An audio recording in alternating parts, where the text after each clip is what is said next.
don't want to spend a lot of time getting invested in someone, and it turns out that they have this one or two things that just will really kill the relationship for you.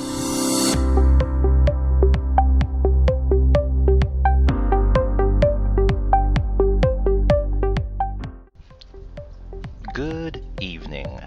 This is once again Ken from the Spice Dudes for another episode of KENTalk. Today, and for the next few videos, I'm going to be starting what I call a mini-series on a very, very relevant topic, regardless of when we actually live. Rather, regardless of where we are in our lives, no matter how old we are, it's definitely a topic that is always of interest to us. Dating. And there is a huge number of topics just from this alone. I thought that I would start the whole mini-series with something that has to be set in stone before you go around dating people or even going into the dating scene. And this would be boundaries. Some may even call them expectations. Either way, I believe that what we'll be talking about today will probably fall between somewhere along the lines of both. So, whichever term you want to use, then go right ahead and use that. Now, I talk about boundaries and expectations in the context that these are things that you should set for yourself and for what you want out of a partner or someone you want to date. That's someone that you want to be with for the rest of your life. Well, that's really high pressure. But in other words, what are you looking for in a partner? What are the things that you are not looking for in a partner? Maybe back in high school, maybe in our younger years, companionship was okay. That's it. That's our only criteria. If the person was okay, if the person was enjoyable to be with, then that's fine. And so usually we're not very, very proud of our first girlfriend or boyfriend or partner, for that matter. That's normal. It's okay. Don't feel too bad for yourself. Don't beat yourself up too much. I went through the same thing, and that's perfectly normal. That's perfectly fine. But as we grow older, as we get more experience in dating, we start to be more familiar with what we want. We start to have standards.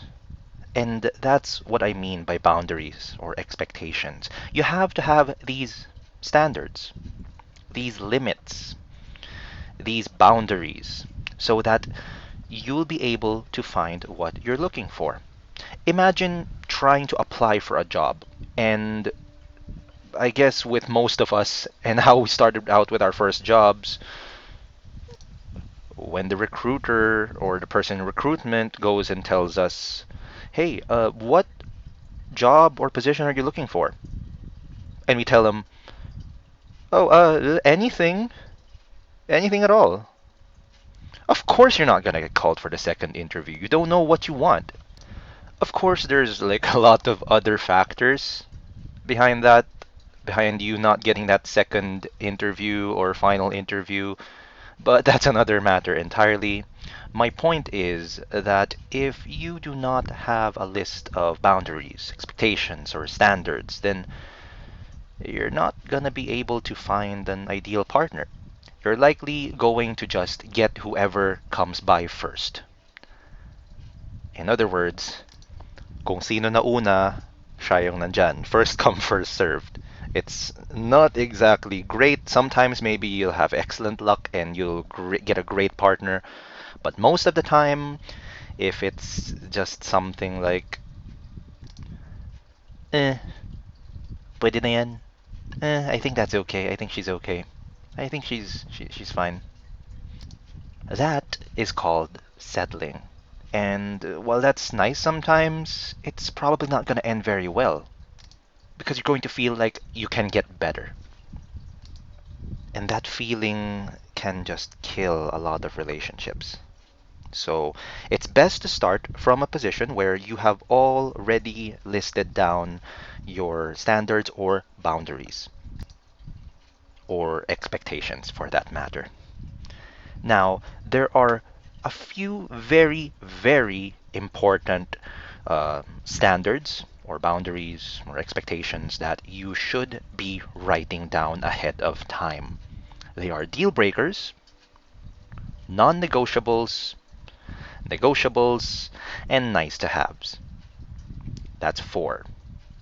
Four boundaries, and these are all incredibly important. We might be going to detail for each of them in the future, maybe in a future episode if there is very positive response for that. But for now, we will cover these briefly. Number one, and the most important one, I believe, arguably it's the most important one, are the deal breakers. Spend enough time in the dating world, in the dating scene, and you're going to come across a lot of fucked up people. I'm not kidding. There are a lot of people out there who just don't have it together. Maybe they're just their own person, maybe they're fine as they are as a person, but they just don't jive well with you and your expectations, your standards, your what you're looking for in a partner. Now, there are some traits, personality traits, there are some activities such as smoking or drinking or constant partying that maybe you're not all that comfortable with. Maybe that means that you won't see them as someone who you can really, really spend your future with or get along with because it just doesn't jive well with you. I want you to list down those things that are immediate deal breakers.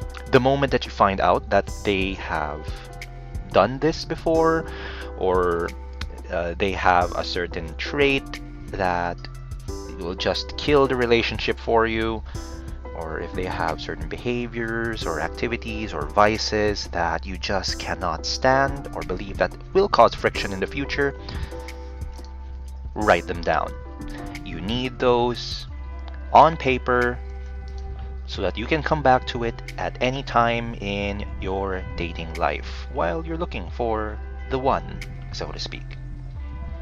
Because trust me, you don't want to spend a lot of time getting invested in someone and it turns out that they have this one or two things that just will really kill the relationship for you. Trust me, you don't want that to happen. Next are the non-negotiables. And while they sound like they're very much similar to the deal breakers, non-negotiables are basically must-haves. For some people, it may just be liking animals. Maybe they want a partner that has a stable job.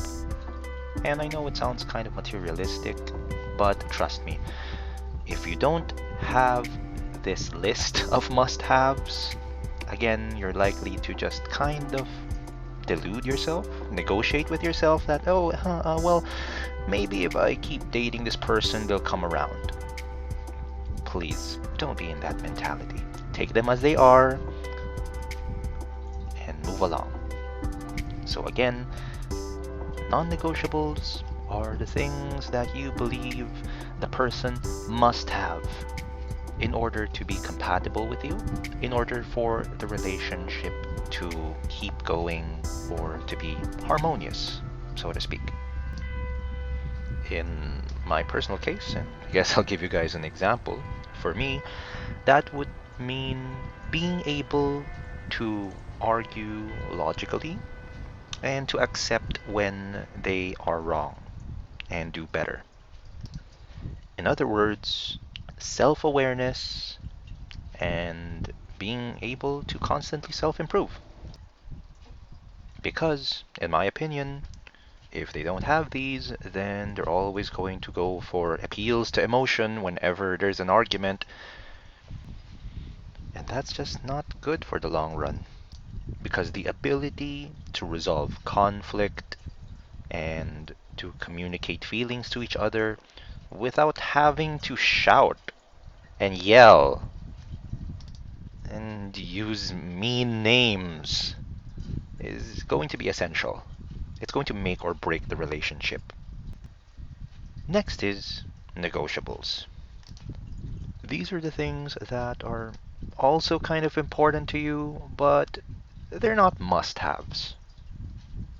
They're good to have, definitely, and it would be a great boost in you wanting them as a partner, but you don't really need them. Again, in my case, a personal example would be, well, you don't have to be great with money and personal finance, but definitely some frugality and some sense when it comes to money is definitely a huge plus for me. And lastly, we have the nice to haves. The cherry on top, the garnish, the frills. I don't know what you would like to call it. But I feel like there had to be a separate category for the things that would be really nice, minor things that would be nice to have. It's very self-explanatory. The little things. And so, once again, the four boundaries or standards or expectations that you have to set ahead of time are deal breakers, non-negotiables, negotiables, and nice to haves. Getting into dating without these lists is just not good for you in the long run. Without these lists, you tend to settle for the first person that comes along that seems to be kind of okay. Parang pwede na yan. And trust me, the numbers are against you. There are a ton more shitty people out there than there are great people, great partners. And you, you lovely person, you lovely listener, you need every advantage that you can get. Because I'll be frank with you, trying to date in today's world is definitely something very difficult indeed. Of course, we'll talk about that in another episode of KENTalk. What do you guys think? What are your deal breakers? Non-negotiables, negotiables, or nice to haves? Leave a comment down below and let us know. Maybe we'll talk more about those specific things. If you disagree with some of these, then go right ahead and leave that comment down below in the comments. It's only fair. You've listened to me go on about this for about 10 minutes, so please go ahead and write your sentiments down below. For those of you who are getting into dating now, you can, of course, apply these along with my very simple rule that I actually heard from someone else. I forgot where that came from. The simple rule is that the person that you're going to date has to add value to your life and not subtract from it. Leave a like and subscribe if this has been helpful to you. This has been Ken from the Spice Dudes. See you in the next episode of KENTalk. Keep it spicy.